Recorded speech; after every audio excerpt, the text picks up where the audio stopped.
Bonjour. Nos grands-mères n'avaient que les contes comme arme pour éduquer et sensibiliser filles et garçons aux valeurs morales du pays. La justice, l'égalité entre hommes et femmes, la défense de la veuve et de l'orphelin, le respect de la différence, la tolérance des déviances, le courage, l'amour des rois, ou pour les initiés aux arts comme le surréalisme par exemple. Ce conte marocain Choukran, qui a bercé l'enfance de plusieurs générations, a été rapporté entre autres par Lela Mrim Brada, né en 1887, avant de mourir à l'âge de 89 ans.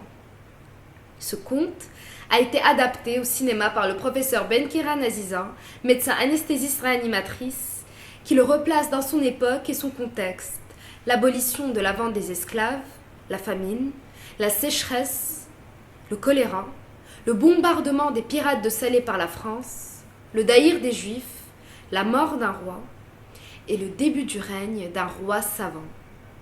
Ce conte sera réalisé et joué par de jeunes professionnels marocains du cinéma. Dans le Maroc profond du XIXe siècle, une cigogne s'envole et une petite fille naît dans une famille très modeste qui va progressivement grimper les échelons malgré les pressions diplomatiques, économiques et militaires qu'exerce l'Europe sur le pays. Mais sa mère meurt en couche et son père se remarie pour se conformer à la banalité des traditions.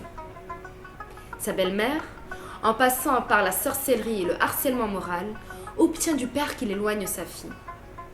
Choukran, qui avait juré à sa mère sur son lit de mort de toujours remercier Dieu, ce qui lui a valu son nom, se retrouve dans une maison hantée où elle est censée trouver la mort après sa première nuit. Mais du fait de son cœur pur, elle ne meurt pas. Et le djinn à la bonté d'âme cachée l'aide à se dépasser et à transformer l'adversité en success story. C'est un conte de fées, mais aussi une véritable fresque du mode de vie des Marocains du milieu du XIXe siècle, de leurs chants et jeux traditionnels.